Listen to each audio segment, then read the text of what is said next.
नमस्कार मित्रांनो, स्वागत आहे तुमचं आपल्या तुषार रॉकस्टार या यूट्यूब चॅनलमध्ये। तर मित्रांनो, आजच्या या व्हिडिओमध्ये मी तुम्हाला धरती आबा जननायक बिरसा मुंडा यांचे जीवन कहाणी सांगणार आहे, त्यांच्याबद्दलची माहिती सांगणार आहे। तर हा व्हिडिओ तुम्ही शेवटपर्यंत नक्की बघा। हा व्हिडिओ तुम्हाला आवडल्यास व्हिडिओला एक लाईक करा आणि तुम्ही आपल्या चॅनलवर नवीन आले असाल तर चॅनलला सबस्क्राइब नक्की करा। चला मित्रांनो, टाइम न घालवता आपण आपल्या व्हिडिओला सुरुवात करू। जननायक बिरसा मुंडा एक भारतीय आदिवासी क्रांतिकारक होते। बिरसा मुंडा याचा जन्म रांची जिल्ह्यातील उलियातू या गावात 15 नोव्हेंबर 1875 रोजी झाला। बिरसाचे आई वडील शेतमजूर होते। घरची परिस्थिती अतिशय हलाखीची होती। गावात शाळा नसल्याने त्यांना मामाकडे शिक्षणासाठी पाठवले। तेथे मिशनरी शाळेमध्ये त्यांनी प्राथमिक व माध्यमिक शिक्षण पूर्ण केले।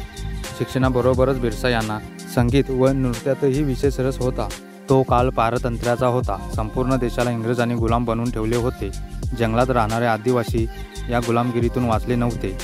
इंग्रजांनी वन कायदा करून जंगलावरचा पारंपरिक अधिकार नाकारला होता। त्यामुळे लोकांमध्ये इंग्रजांच्या विरुद्ध असंतोष निर्माण झाला होता। 1894 साली बिहारमध्ये भीषण दुष्काळ पडला। उपासमार व रोगराईत अनेक लोक मरण पावले। तशातच ब्रिटिशांनी जमीनदार व जहागीरदारांकरवी शेतकऱ्यांवर आवाजवी शेतसारा लावला होता। या विरुद्ध बिरसाने वेळोवेळी जन आंदोलन केले। यामुळे संतप्त होऊन इंग्रज सरकारने 1895 मध्ये बिरसा मुंडा यांना 2 वर्षाची सक्त मजुरीची शिक्षा दिली।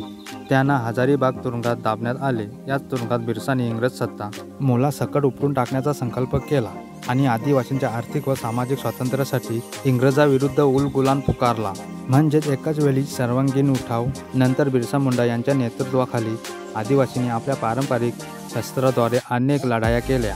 ब्रिटिशांना जरीस आणले, परंतु ब्रिटिशांच्या आधुनिक शस्त्र व मोठ्या सैन्यबळामुळे आदिवासी क्रांतिकारांचा टिकाव लागू शकला नाही। 1898 मध्ये एक्का नदीकाठी झालेल्या लढाईत सुमारे 400 आदिवासी क्रांतिकारक शहीद झाले। सन 1900 मध्ये बिरसा मुंडा पहाडामध्ये आदिवासी जनतेस मार्गदर्शन करत असताना ब्रिटिश सैन्याने अचानक हल्ला चढवला। त्या ठिकाणी भीषण लढाई झाली। बिरसा मुंडांना चक्रधरपूर येथे बंदी बनवून रांची येथील कारागृहात त्यांची रवानगी करण्यात आली। तुरुंगात त्यांच्यावर अतोनात अत्याचार करण्यात आले। त्यामुळे 9 जून 1900 रोजी त्यांना तुरुंगातच वीरगती प्राप्त झाली। भारतीय स्वातंत्र्य लढ्याच्या इतिहासात बिरसा मुंडा हे नाव अमर झाले। आपल्या 25 वर्षाच्या आयुष्यात बिरसा मुंडा यांनी आदिवासी समाजाच्या शोषणाचे मूळ परकीय राजकीय व्यवस्थेत आहे हे ओळखले। त्याविरुद्ध आदिवासी समाजाला संघटित केले। ब्रिटिश सत्तेविरुद्ध तसेच वेळोवेळी आदिवासींचे आर्थिक शोषण करणाऱ्या जमीनदार व जहागीरदार यांच्या विरोधातही बंड पुकारले। त्यामुळे आजही आदिवासी समाज बिरसा मुंडा यांना आपला नेता मानतो। त्यांच्या या कार्यामुळे त्यांना स्वातंत्र्य लढ्याच्या इतिहासात महत्त्वाचे स्थान आहे।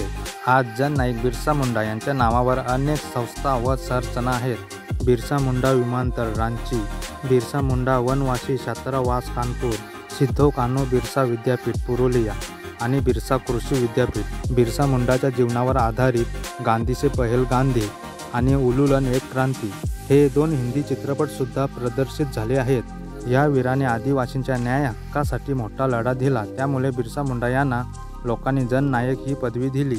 बिरसा मुंडांच्या कार्यामुळे ते भगवान धरती आबा जननायक अशा नावाने ओळखले जातात। बिरसा मुंडा यांचा जन्मदिवस संपूर्ण देशभरात जनजातीय गौरव दिन म्हणून साजरा करण्यात येतो। अशा क्रांतीसूर्य जननायकास माझे कोटी कोटी प्रणाम। जय जोहार, जय आदिवासी।